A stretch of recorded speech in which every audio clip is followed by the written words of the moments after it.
Just one wedding night, a young girl thought she had just stepped through the door to happiness. But on that very night, the husband who shared her pillow used the excuse of exhaustion to avoid intimacy, while her mother-in-law wore a mysterious smile behind a half-closed door. When she quietly stepped toward her mother-in-law's room in the dead of night, the truth that was revealed left her frozen in shock. I invite you to listen and experience this story right now. My name is Natalie, 27 years old, a typical office worker. Coffee in the morning, reports in the afternoon, watching movies in the evening, and asleep by 11 p.m. I was born into a middle-class family, not wealthy, but enough to grow up with kindness and self-respect. Never did I think my life would take such a horrifying turn, all because of one wedding night. The day I married into my husband's family, everyone said I was lucky. My husband, Kevin, was the branch director of a large construction company, handsome, tall, soft-spoken, and very good at maintaining his image. My mother-in-law, Mrs. Evelyn, was a retired teacher. She had a slender figure, hair always neatly groomed, a gentle smile, and spoke with measured words, never one too many, never one too few. Our wedding took place at one of the city's premier hotels. The groom's side hired a professional film crew and set up a modern, lavish stage. Kevin stood on the stage holding my hand. His smile was as gentle as the afternoon light, making me forget the ache in my feet from standing all evening. Everyone looking on said I was a bride born under a lucky star. But only I knew that about a month before the wedding, Kevin had changed. He was no longer enthusiastic in our conversations. He called less, texted less, and always blamed it on being busy with work. Whenever I asked, I only received the reply, "Don't overthink it. I'm just tired." I thought perhaps he was under pressure from the wedding preparations. Men sometimes show less emotion, but on that wedding night, I realized Kevin's tiredness was not as simple as I thought. Around 10 p.m., after the reception ended, we were driven to his family's villa, a spacious 3-story house located in a quiet, upscale district. The household had 4 people, my husband and me, my mother-in-law, and my brother-in-law, named Michael, a senior in college who spoke little and always wore headphones. Mrs. Evelyn opened the door to welcome us, smiling benevolently. "You're home. From now on, you are a daughter in this house. Make yourself comfortable, just like at your own home, dear." I nodded slightly in thanks. Stepping inside, my heart lightened by the thought that I would be living with a reasonable family. But when we went up to the bridal suite, Kevin just took a quick shower and then lay down, turning his back to me. "I'm so tired. Let's talk tomorrow, okay?" I was stunned. It wasn't that I was demanding, but in every girl's heart, the wedding night is a sacred memory. It is the beginning of the journey as a wife, a daughter-in-law, and a mother. A hug, a kiss, a sweet wish would have been enough to remember for a lifetime, but Kevin offered no gesture, not even a glance. I lay still, eyes wide open in the darkness. A series of questions drifted through my mind. Does he not love me? Is he hiding something? Is there someone else? Aimless speculations pulled me away from sleep.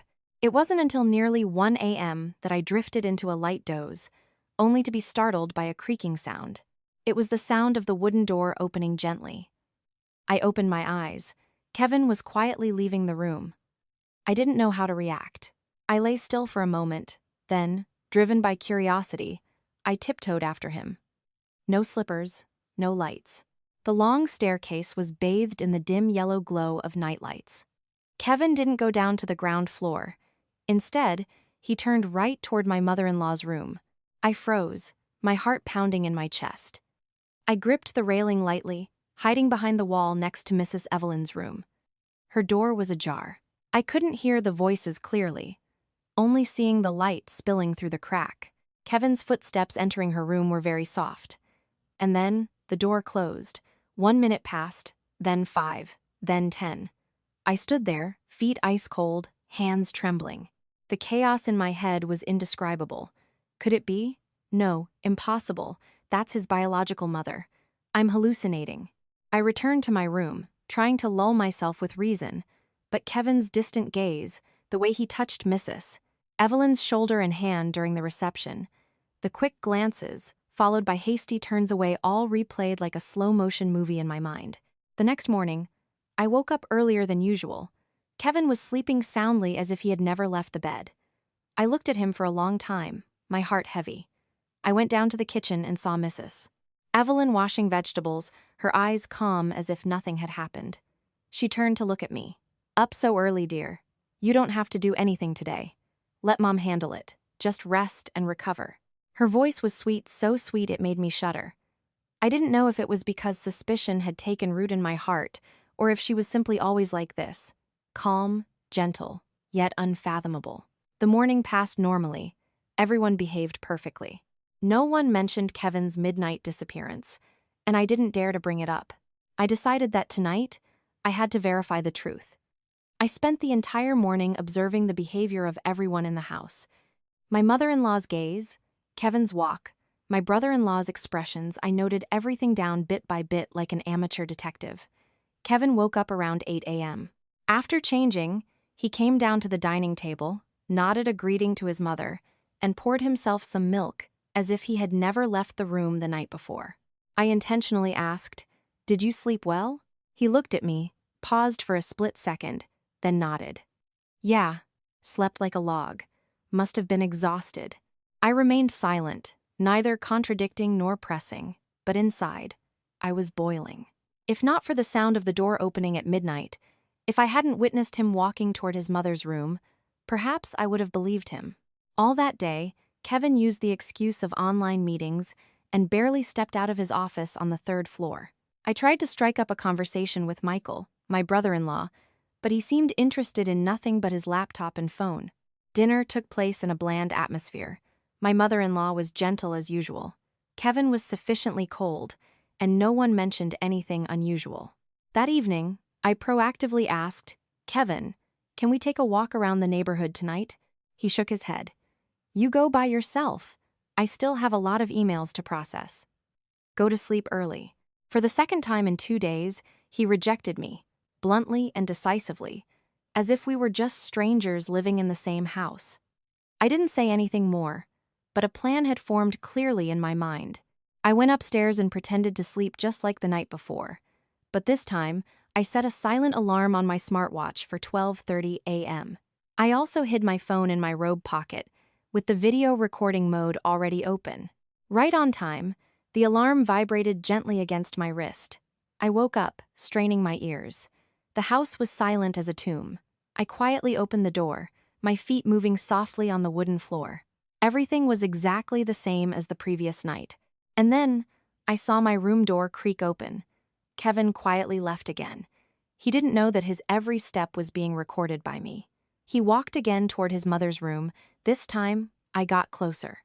I pressed myself flat against the side wall, gripping the phone tightly. The door to my mother-in-law's room was ajar, just like the night before. I held my breath, my hands shaking. I tilted my head, and for the first time, I heard voices from inside the room. "Keep an eye on that girl. She's not as naive as you think." It was my mother-in-law's voice. Kevin replied, his voice soft as a breeze. "I know, but don't worry, Mom. I can handle it." I froze. This wasn't a normal mother-son conversation. It wasn't advice on caring for a wife. It was a strategy session, as if I were a target they were planning to deal with. I bit my lip, stepping back, but in my panic, I accidentally stepped on a slipper left askew in the hallway. The slipper toppled over, making a distinct thud in the quiet night. Silence. The voices in the room suddenly stopped. I hurriedly retreated, running as fast as I could back to my room, and climbing into bed, pulling the blanket over my head, feigning sleep.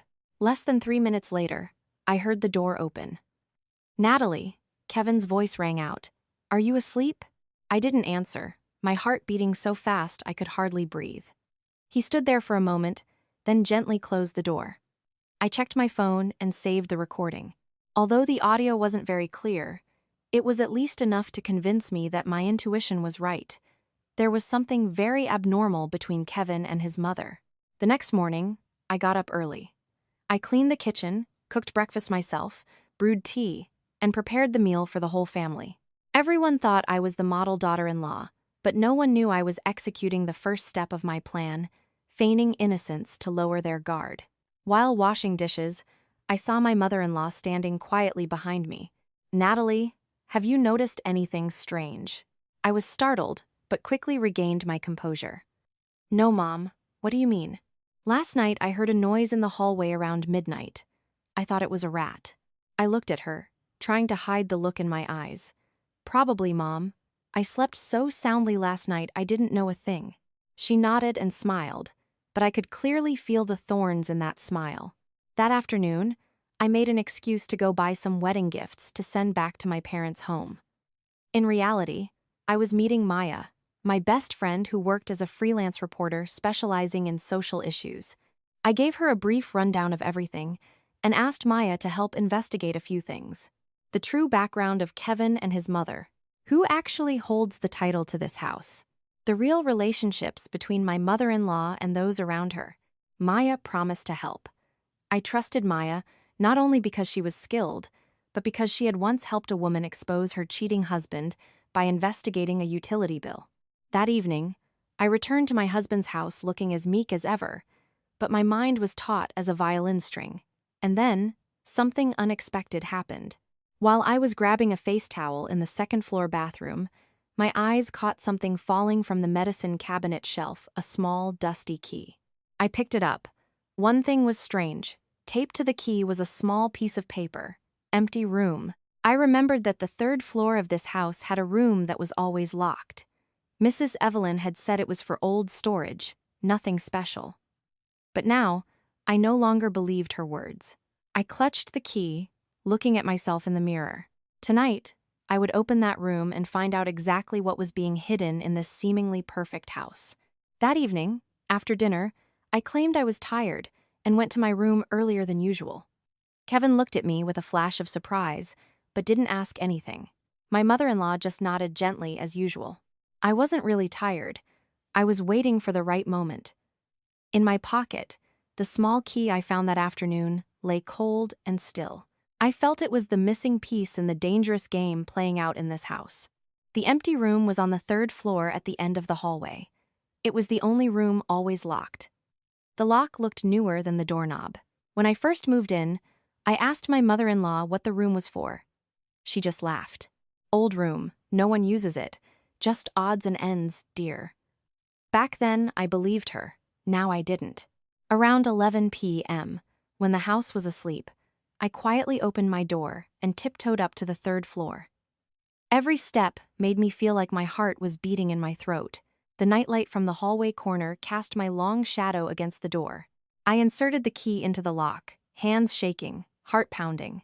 Click. The lock turned surprisingly easily. The door creaked softly as I pushed it open. A smell of mold and old wood wafted out. I turned on my phone's flashlight. The weak beam swept across the small room, less than 15 square meters. There was no clutter, as Mrs. Evelyn had said. On the contrary, everything was terrifyingly organized.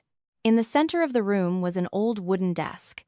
On the desk sat a cardboard box containing documents, and next to it, a slightly open drawer. I gently pulled it out. Inside were files printed with Kevin's name, along with photos of passports, visas, money transfer contracts, and bank statements. I grabbed a random file to look at. It clearly stated, "Asset transfer to beneficiary abroad. Beneficiary name, Kevin Vu, Europe." Europe? Kevin was preparing to go abroad. I quickly flipped through other files, including a contract for the transfer of the villa. The very villa I was living in. The strange thing was, the owner's name wasn't my mother-in-law, nor Kevin, but a woman named Tiffany Lawrence. I had never heard this name in the family. I felt a chill run down my spine. Why was Kevin preparing to transfer assets to a stranger? And who was she? I continued searching. In a small compartment below, I found a stack of photos. Candid shots, blurry, of me, my mother, and even the house where my birth mother lived. It was like a bucket of ice water had been dumped over me. Why was my husband's family stalking my mother? My head was spinning, but it didn't stop there. I discovered a slip of paper inside a black notebook. Dispose of Natalie before going to France. Must keep everything clean. Tiffany is rushing. I froze. Tiffany is rushing? This was the person named Tiffany Lawrence. Who on earth was she? Why was she related to disposing of me? I quickly took photos of all the documents, carefully arranged them back exactly as they were, backed out of the room, and locked the door as it had been. That night, I didn't sleep. I sat looking at my phone screen with the series of document photos, trying to piece together all the fragments of the big picture. Kevin married me but avoided me. My mother-in-law treated me with fake sweetness. The house didn't belong to them. They were stalking my mother. They were preparing to go abroad. There was a woman named Tiffany rushing them. Every detail led to a single conclusion. This marriage was a trap. The next morning, I received a text from Maya. Found her. Tiffany is Kevin's ex-girlfriend. They used to live together in France. She returned to Vietnam 3 years ago due to bankruptcy. Rumor has it they are still involved. I gripped the phone, my lips dry. The feeling of betrayal was no longer a suspicion. It was present, clearer than ever. I replied, I need you to check one more thing. In the last 3 years, has Kevin ever gone to France? Maya replied, checking passports and schedules now. But there's something more important. Kevin and Tiffany's accounts have frequent transactions. Once, there was a transfer of $50,000 in a single night. I was stunned. So that meant I was just a tool, a pawn to legitimize something. That evening at dinner, I couldn't hide my emotions. My eyes constantly darted between Kevin and my mother-in-law. They still laughed and talked, playing their roles perfectly. But I caught Kevin's eyes glancing at me briefly, with a hint of wariness. I knew they were starting to suspect me. And true to my prediction, around 10 p.m., while I was lying in bed pretending to scroll through my phone, the bedroom door flew open. My mother-in-law walked in, keeping her voice gentle. Natalie, I see you've been having trouble sleeping lately. Is something wrong? I smiled. No, Mom. I guess I'm just new to being a daughter-in-law. Haven't gotten used to the routine yet. She nodded, but her eyes didn't leave me. By the way, let me be honest. There are some rooms one shouldn't be too curious about. Every house has its dark corners. Do you understand? I looked straight into her eyes. For the first time, I felt true fear seeping into every cell of my body. I stayed awake all night after that implication-laden dialogue with my mother-in-law. From her gaze to her tone, everything screamed one message. I know what you saw. No more doubts, no more waiting. I had to act immediately. But I knew that retreating abruptly right now would be like serving myself up on a platter. Kevin and his mother were incredibly secretive people with a clear plan. If I reacted wrongly, just one misstep, I might not escape in time. I called Maya early in the morning, whispering from the bathroom. Maya, I need you to do something urgent. Help me buy a new phone, unregistered, no real name. I'll transfer the money immediately. Maya was shocked. What happened? Are you okay? Temporarily okay, but I suspect they are monitoring my current phone. I'm not sure how much longer I have. Where can you hand over the phone? The coffee shop where we met for that interview, corner of Elm Street. 11 a.m. Meet me for 5 minutes, then leave immediately. Maya was silent for a second, then replied briefly, Okay, I'll handle it. I hung up, washed my face, tried to stay calm, and walked out of the room as if I'd just had a good night's sleep. Kevin was eating breakfast. My mother-in-law was pouring soy milk. No one mentioned last night, but when I sat down, Mrs. Evelyn smiled gently. Remember to rest more. Your complexion doesn't look very good. Yes, Mom, I replied, smiling back as if I hadn't seen the line dispose of before going to France. At 11 a.m., I made an excuse to go out for snacks. The old coffee shop was empty. Maya was already sitting there, wearing a wide-brimmed hat and a mask. I walked over and sat down for exactly 2 minutes. She silently pushed a brown paper bag toward me. Inside were a phone, SIM card, earphones, and a USB drive. Maya whispered, I extracted the remaining key documents and saved them in a secure email. If you need it, open this phone. It's not registered to your name. Password is 123456. Wipe it clean after use. I took her hand and squeezed it tight. I owe you, Maya. I will repay this debt. Maya shook her head, her eyes filled with worry. Just hope you get out soon. I feel like you're less safe by the day. I nodded, leaving the shop after just a few minutes. Staying too long would cause suspicion. That evening, I intentionally pretended to be happier than usual. I told lame jokes, even asking Kevin, "Can we watch a movie together tonight?" He seemed surprised but nodded. We sat in the living room, watching a romantic American movie. I didn't watch. I just observed Kevin's cold, emotionless eyes. Occasionally he looked at me, but the gaze wasn't that of a husband looking at his wife, but rather assessing an object within a plan. When the movie ended, I said softly, "I'm sorry for being a bit sensitive these past few days. I'm just not used to the new environment yet. I'll try to integrate better." Kevin smiled, the first smile he had given me since the wedding. "It's okay, I understand." I smiled back, but in my head, a plan was becoming clear. I would leave this house tomorrow night. I chose tomorrow night because it was my mother-in-law's birthday. The whole family would hold a small party, inviting a few of her close friends. Attention would be diverted. I spent the entire next day silently packing personal items, identification papers, a little cash, small jewelry, and Maya's new phone.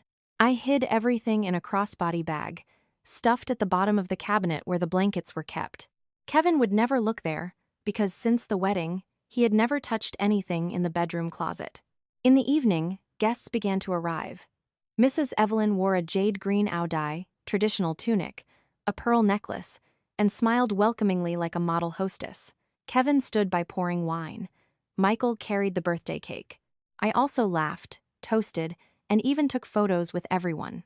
At 8 p.m., I gently retreated to my room, feigning a headache. Kevin nodded in agreement immediately, suspecting nothing. Around 10 p.m., the house was quiet. I put on a jacket, strapped on the bag, and gently opened the second-floor bedroom window. This way led to the side awning. I had observed it all week and knew the cameras didn't cover this angle. I placed my foot on the ledge, grabbed the safety rail, swung down to the low roof, and jumped onto the grass. My feet ached from the landing, but I ran without looking back. I took a taxi to Maya's house first, then rented a temporary homestay in a district far from the center under a fake name. I didn't cry, didn't panic. I knew that this was just the beginning. The next morning, as soon as I turned on the new phone, a message from Maya was waiting. "Natalie, last night, strangers went to your mom's house. Neighbors said they asked about you, claimed to be insurance agents but spoke very strangely. I suspect they are tracking you." I gripped the phone, my breath catching. They had made their move. My mother was in danger. I called Maya immediately after reading the message about strangers at my mother's house. My voice trembled with worry. "Did they touch my mom?" Maya replied quickly, "No. The neighbor said they stood at the gate talking for about 5 minutes, then left, but it was clearly a probe. You have to handle this before things get out of control." I pondered for a few seconds. In my mind, I was no longer a victimized daughter-in-law, but a daughter about to protect her mother from a scheming family. I took a deep breath. I'm going back, but not directly. I'm going to launch a preemptive strike. Maya and I formulated a plan in less than an hour. My first counterattack was to publicize part of Kevin's secrets, not to the law, but through corporate and social media. In my hands, I had photos of financial documents, foreign beneficiary names, and especially evidence of shady transactions between Kevin and the woman named Tiffany Lawrence. I created an anonymous email sent to the HR department of Kevin's company. Attached were scanned images of illegal transfer documents and financial records proving Kevin was diverting personal assets abroad without declaration. I added a short description. He is a fake husband, but a real fraudster employee. Check carefully before it's too late. Included was a temporary link to a Google Drive folder that would only be open for 24 hours. I didn't know how effective it would be, but I believed that in a large corporation, any accusation related to finance would immediately draw the attention of superiors, and thus, Kevin's forces would be divided. After that, I took a bus to my birth mother's house. I didn't dare use ride-hailing apps or call a familiar taxi.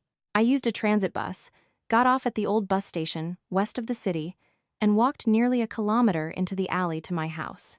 When I arrived, my mother was watering plants in the yard. Seeing me, She ran over joyfully. Heavens, where have you been these past few days?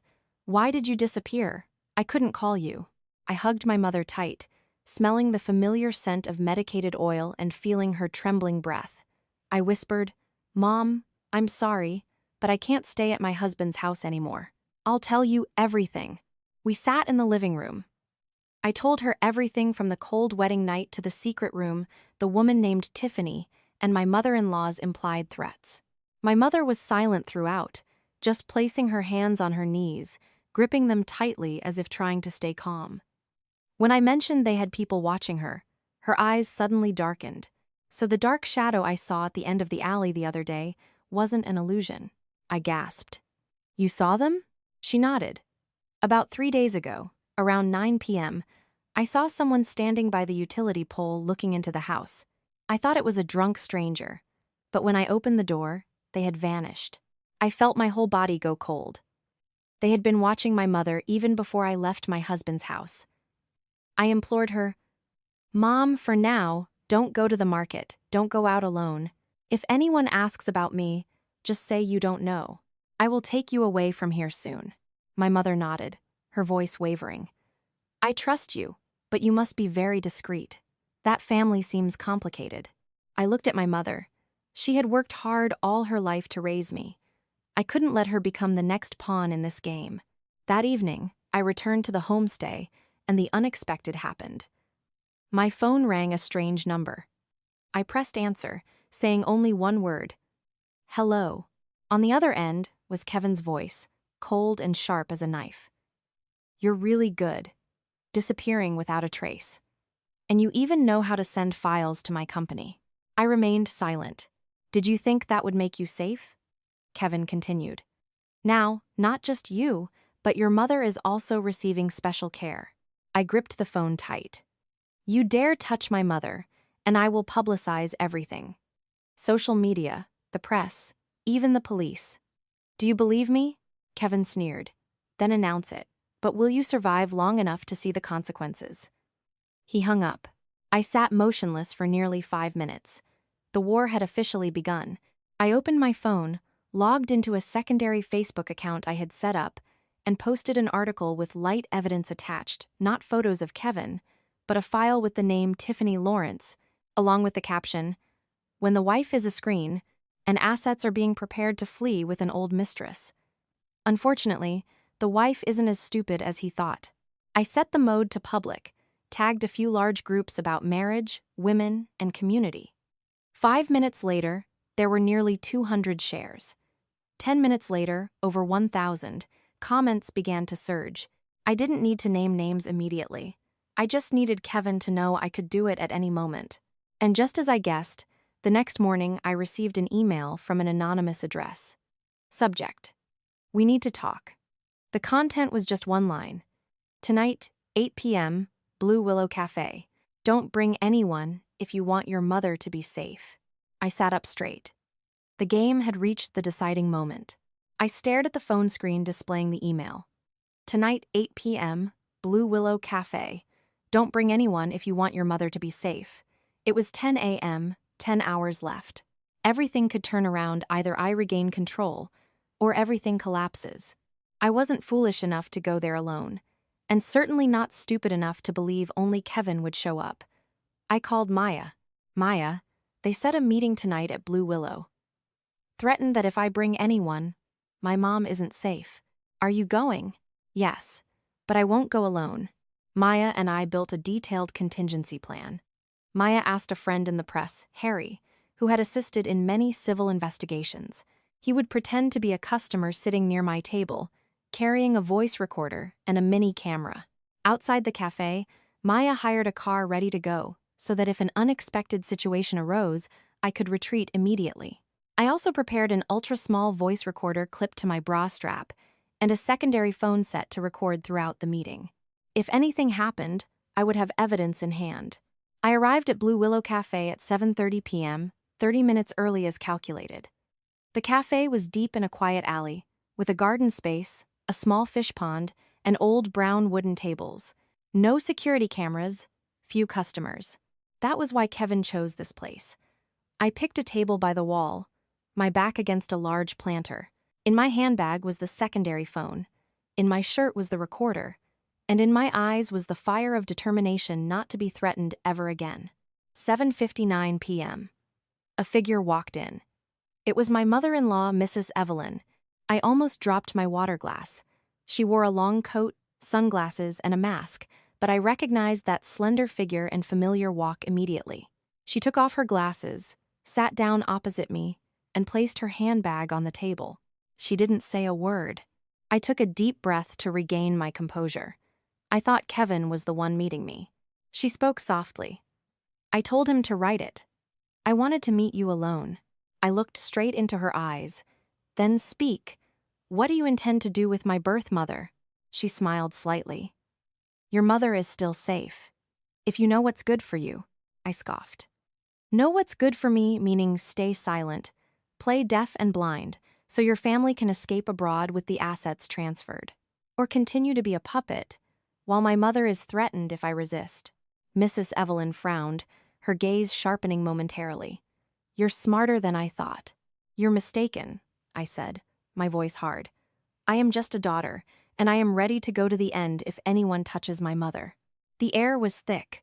Gone was the sweet, gentle demeanor of the early days. Before me was a wise, cold, and calculating woman, truly a boss, operating everything from behind the curtain. She leaned back in her chair, arms crossed. If you are wise, you should understand. Retreat now, keep your dignity, keep your life. But if you continue, I can't guarantee how long your mother will remain peaceful. I stared at her. Then let me tell you what will happen if you threaten me again. 1. The anonymous email sent to Kevin's HR department has received a response. They are opening an internal investigation. 2. I have backed up the financial documents you hid in the empty room, and with just one more threat from you, everything will be released to community press groups. 3. Social media is buzzing with the first anonymous post. Readers are guessing the identity of the husband who uses his wife as a screen, and very soon, someone will figure it out. You think you hold the handle, but actually, you've handed me the blade. Mrs. Evelyn went silent. I had never seen her lose control like this. Her eyes wavered. Her hands slightly gripped the bag strap. Clearly, she didn't expect I could counterattack so tightly. A moment later, she lowered her face and spoke slowly. What do you want? I spoke coldly. 1. Your family is not allowed to touch my birth mother, not even a question. 2. All assets related to me, if my name was ever used, must have ownership canceled immediately. 3. Kevin is not allowed to approach me, contact me, or fabricate anything to society about this marriage. Finally, I want to leave in silence, but if anyone makes a move, I won't be silent anymore. Mrs. Evelyn looked at me for a while, then nodded slightly. Fine. You're good. I admit it. I stood up, didn't say goodbye, didn't look back, and walked out of the cafe. I felt like 100-kilogram stone had just been lifted from my chest. Maya and Harry saw me leave, and quickly drove the car over to pick me up. In the car, I silently looked toward the bright city lights in the distance. I knew everything wasn't over, but I had stepped past the fear. Now, I was no longer the entrapped daughter-in-law.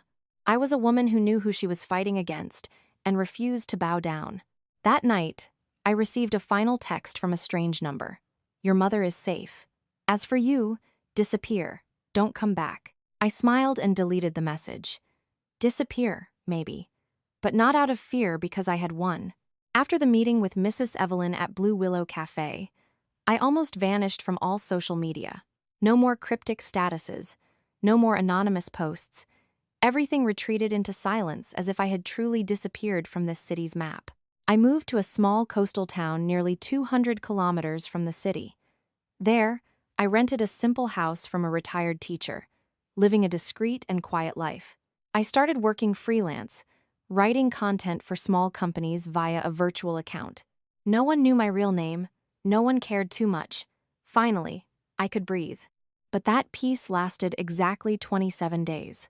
That evening, while I was folding clothes, my secondary phone, the one used for secure messages, suddenly rang.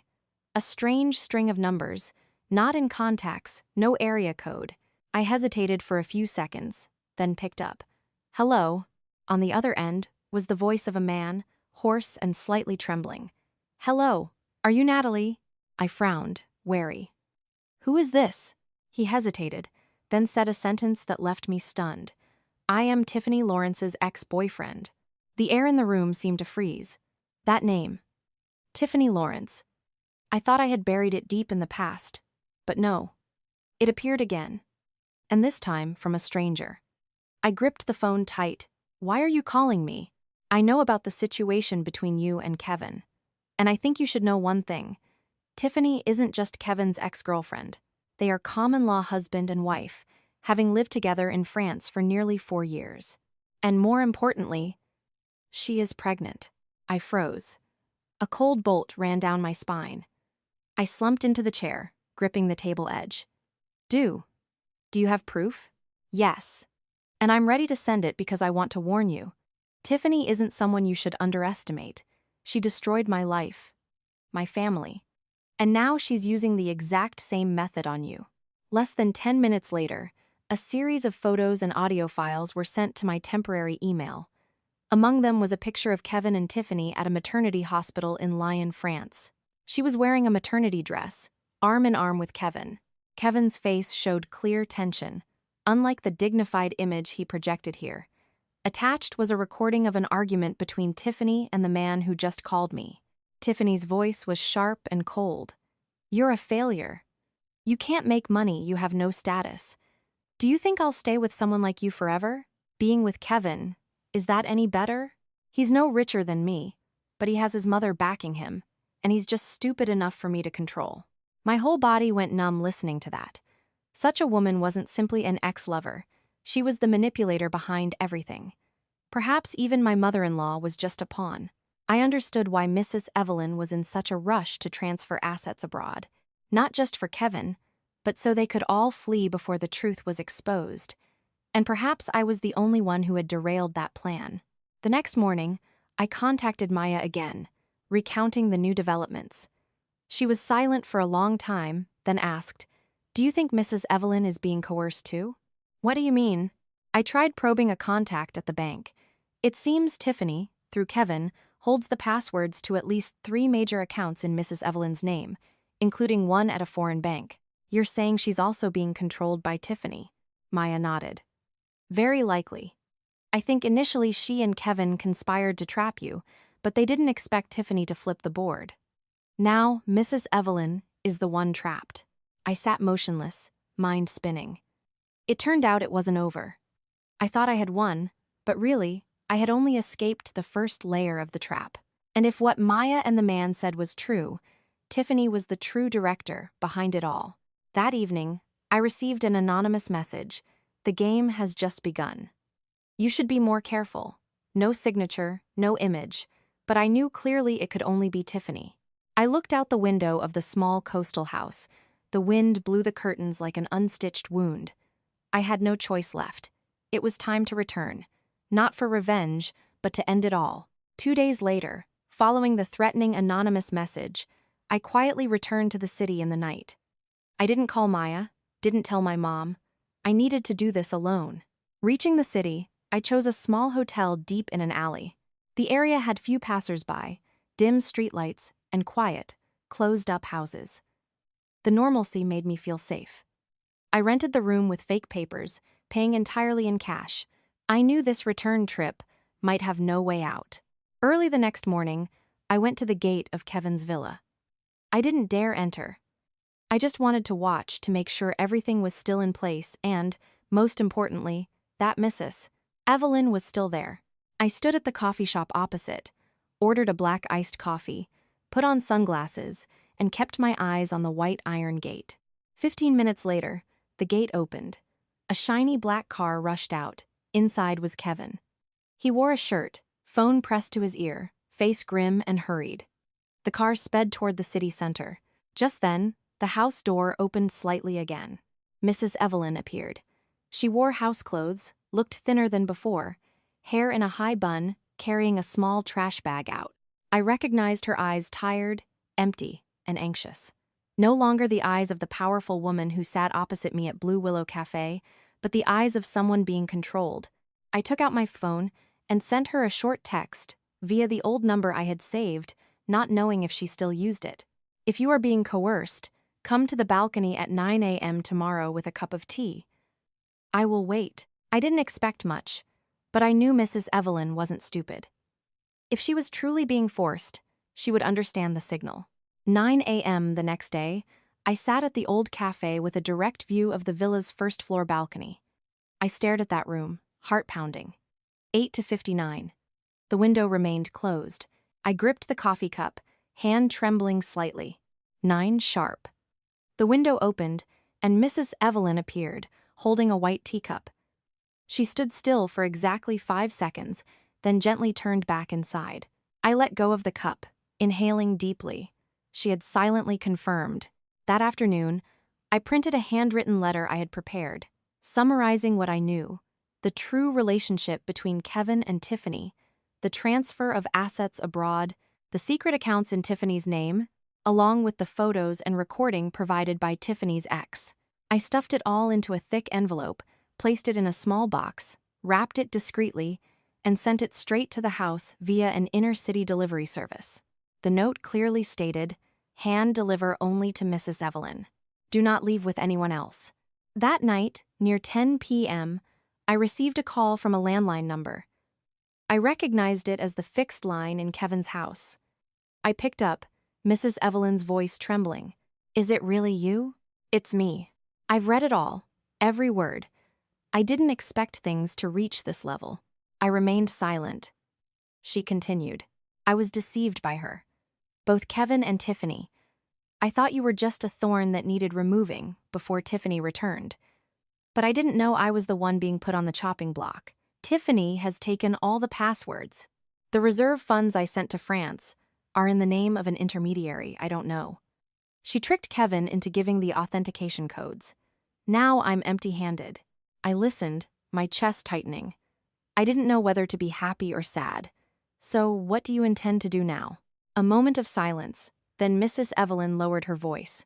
"I need your help." I didn't rush to agree. "You once harmed me, pushed me into a sham marriage to screen asset transfers. Now that things barely touch you, you seek me out." Mrs. Evelyn sighed, her voice breaking. "I was wrong, but now I can't escape on my own. Only you can flip this board.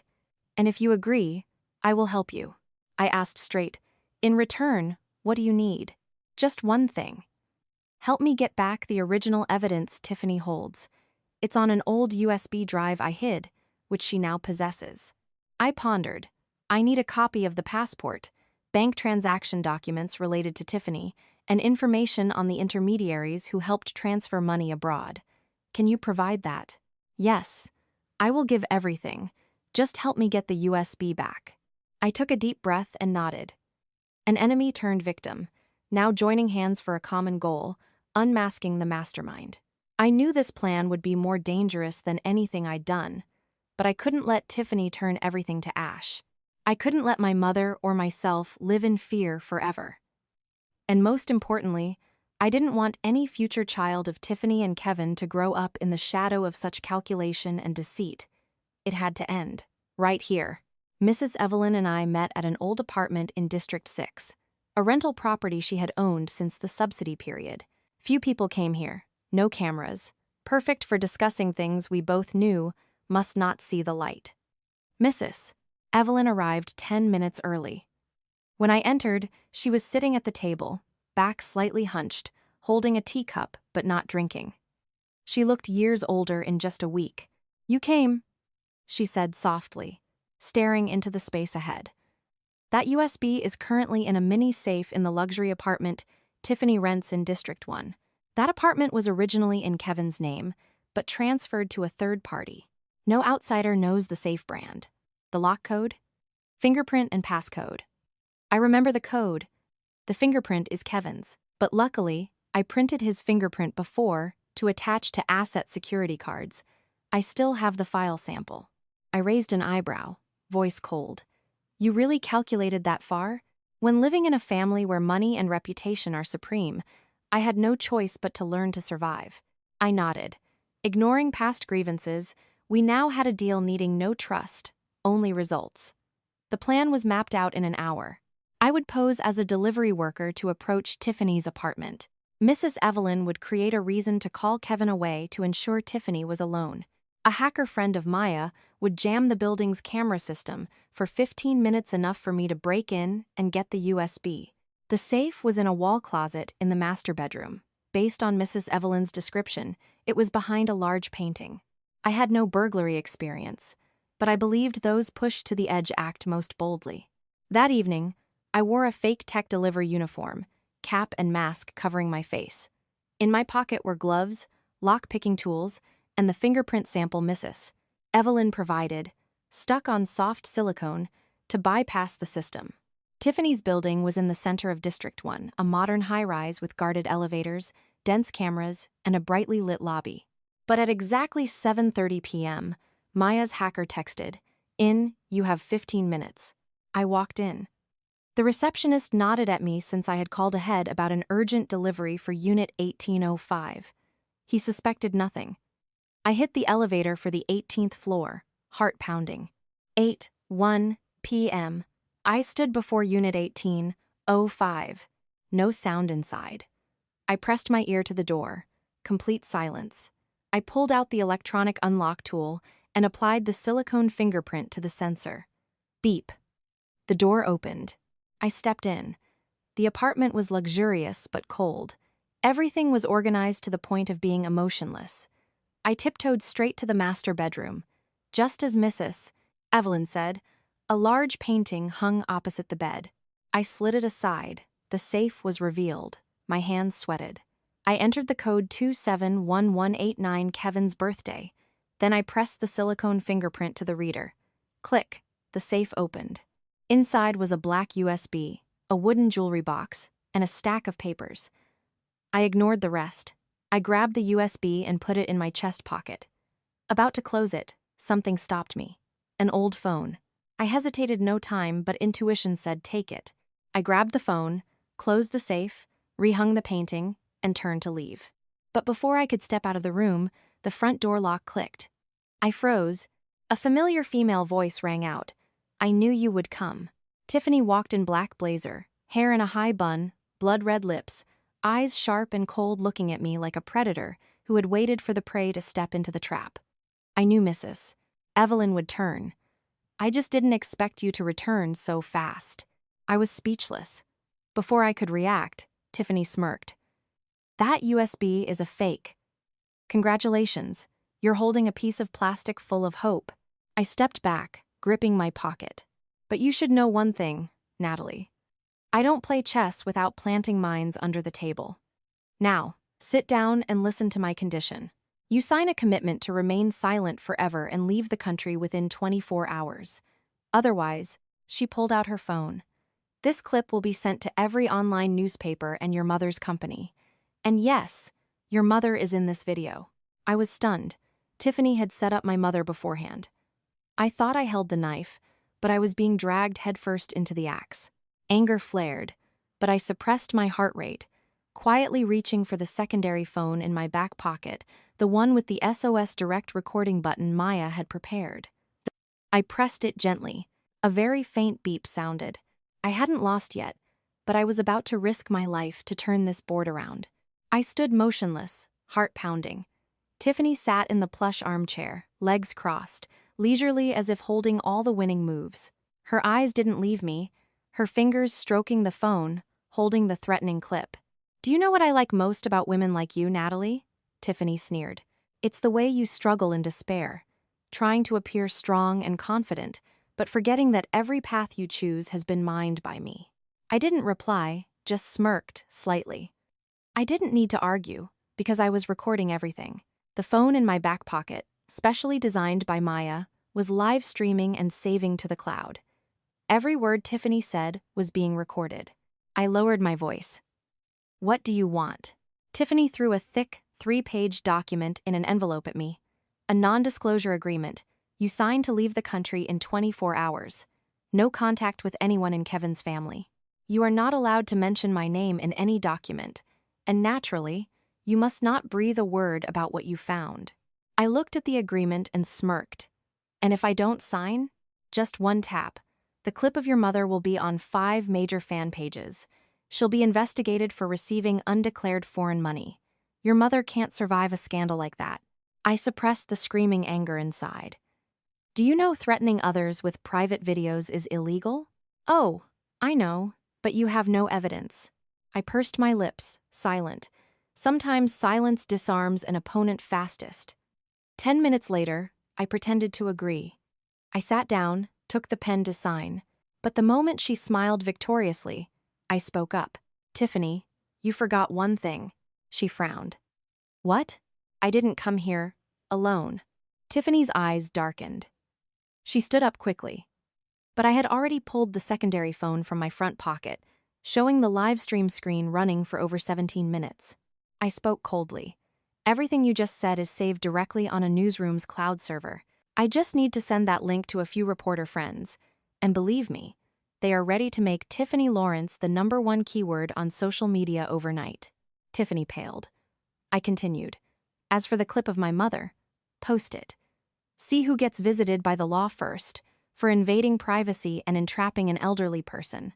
Do you think you're clean enough to survive an investigation? Tiffany gripped her phone, hands shaking with rage, but she knew the tide had turned. I stepped closer, lowering my voice. I used to yield, used to be silent, used to be afraid.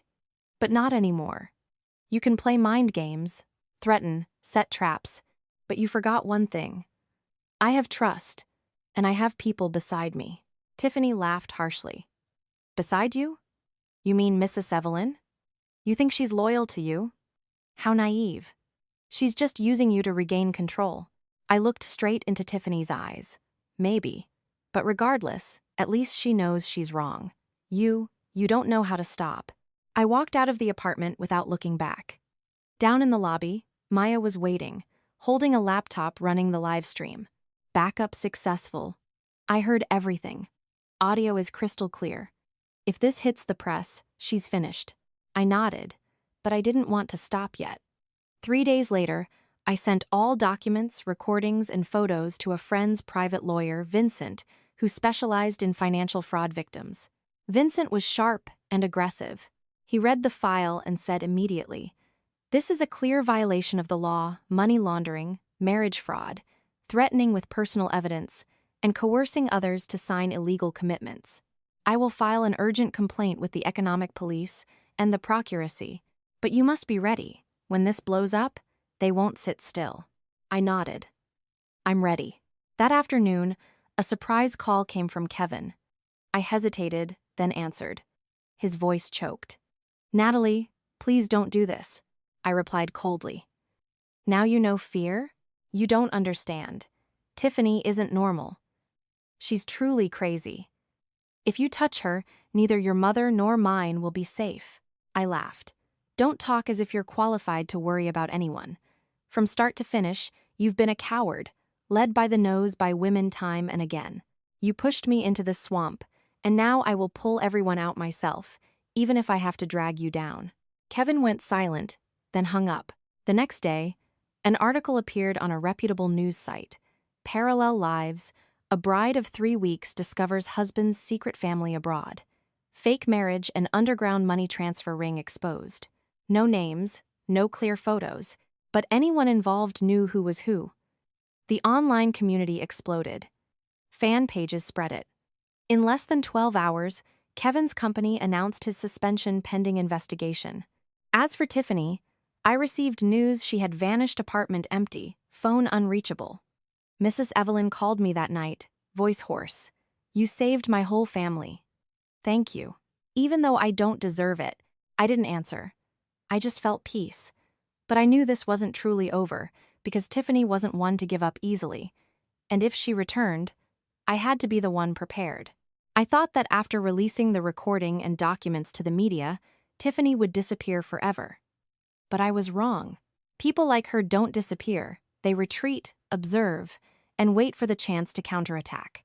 And she chose the exact moment when everyone began to let their guard down. I was preparing breakfast at the rental when I got a text from a stranger. No greeting, just one line. "You think you won. Come to St. Mary's International Hospital. I'll be waiting. Below was an ultrasound image dated 2 days ago. Patient name, Tiffany Lawrence. I stared at the photo, heart pounding, then sinking like a stone. Tiffany was pregnant. I knew she and Kevin had a history, lived together, planned to go to France. But in the mess of money, fraud, and threats, I never thought this possibility was real. Now it was a naked, undeniable truth. I didn't tell Maya or Mrs. Evelyn. I went to the hospital alone. The obstetrics department was on the 6th floor. I walked to the waiting area. It wasn't hard to spot Tiffany. She was the same branded coat, white dress, belly just visible enough to confirm the photo. She looked up, smiling a smile neither happy nor sad, just satisfied, knowing she controlled the game. You arrived fast, Tiffany said, not taking her eyes off the doctor's name board. I didn't sit, just crossed my arms coldly. You're really pregnant? You think at this point I'd fake it? I hardened my voice. What do you plan to do? Tiffany laughed. I'm here to give you one last mercy. None of us want to play cat and mouse forever. I have a child in my belly, Kevin's blood, your legal husband's. I clenched my fists. He was never truly my husband. The marriage was a scam to legitimize asset transfers. True, Tiffany nodded calmly. But on paper, you are the legal wife. And that means I can't take the child abroad without the legal wife's consent. I paused, heart racing. You want me to sign a waiver giving up all rights regarding Kevin? Exactly. And if you do, I vanish from here forever. You're free, your mother is safe, and Mrs. Evelyn gets peace. I looked at her for a long time, then asked slowly, what about the baby? What will you use it for? Tiffany smiled faintly. As a weapon, but only if needed. If you cooperate, it will be born in France, have European citizenship, and never know its mother traded everything to give birth to it. If not, she pulled a file from her bag. I have enough proof to denounce your marriage to Kevin as fake. You won't just lose civil rights regarding assets. You could be investigated for aiding money laundering. I inhaled deeply, hands trembling. Tiffany lowered her voice. You have 48 hours. Sign, or watch your life be dragged to the bottom. I left the hospital, mind reeling. I thought I had escaped, but Tiffany had one last card. A small life, something that would make any woman hesitate. That night, I met Mrs. Evelyn near the cathedral. She looked haggard, no makeup, constantly wiping sweat. I told her everything. She sat silently. A while later, she spoke.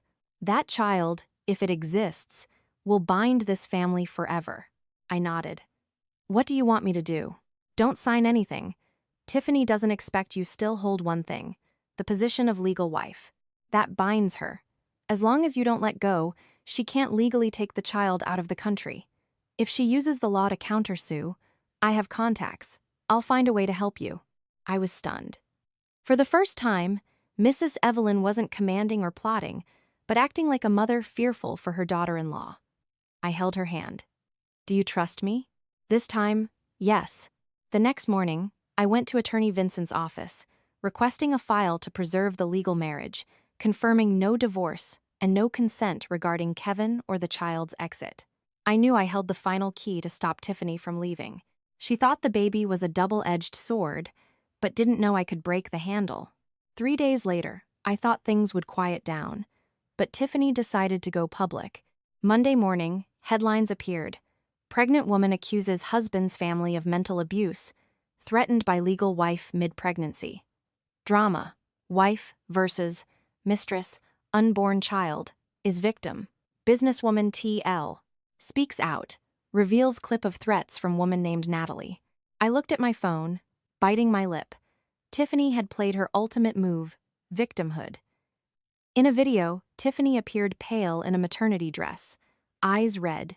I don't need much, just peace to give birth. But that woman, my husband's legal wife, constantly threatens me. The clip went viral. Within 4 hours, it was everywhere. No name, no clear face, but everyone following the case knew. My phone blew up. Maya, Mrs. Evelyn, Vincent, all calling. Media was leaning her way. React now or wait? They asked. I wasn't in a hurry. A wild beast is most careless right after its biggest attack. Tiffany had shown her hand. The opportunity came from the last person I expected, Kevin. That night, I received an anonymous email. Subject: I don't want to be controlled anymore. Attached was an audio file. Note: Tiffany recorded this for leverage, but it fell into my hands. You know what to do. I pressed play. It was Tiffany talking to a man, likely her lawyer. Her voice was clear, devoid of weakness. I know I made it up, but I can't let that girl win. The baby is the only thing getting me abroad. Legal wife? As long as I'm pitiful enough, the public will side with me. A pregnant woman is always believed. The kid is just a tool. I need to leave as soon as possible. Accounts in France are ready. Let this place burn. My heart went cold. She could speak so casually. The baby was just an asset. I sent the recording to Vincent. He replied with 3 words: the final match. The next morning, Maya, Vincent, and I held a small press conference with select investigative journalists. We didn't cry or shout. We presented facts. Vincent declared, "We are here to provide evidence of lies, forgery, and public manipulation." Then, the unedited recording played. Clear sound, stabbing straight through her victim mask. The room went silent. Reporters scribbled furiously. Vincent concluded, "The child in Miss Tiffany is a human, not a tool. And we will not let it grow up in lies." That afternoon, Economic Security officially summoned Tiffany. Correction articles appeared. Pregnant woman admits fabricating story to manipulate opinion. Kevin was summoned. Mrs. Evelyn withdrew from all business, filing for legal guardianship of the unborn grandchild, proposing to raise the baby if Tiffany was sentenced. After everything, I wasn't a victim. I was a survivor. That night, I sat on the balcony. Maya sat beside me with ginger tea. "You did it, Natalie." I smiled, nodding. "Yeah, but I'm not happy." I clenched my hands. Because in the end, the child is the unchosen one. Born of calculation. Raised in scandal. I just hope, despite the conspiracy, it can live with love. Maya was silent. The wind whispered. The end is not a collapse, but a chance for someone to start again. Ladies and gentlemen, today's story reminds us of trust, kindness, and inner strength. Natalie rose from deception to protect herself with reason and courage. Silence isn't weakness. Forgiveness isn't cowardice. Knowing when to stand up is true bravery.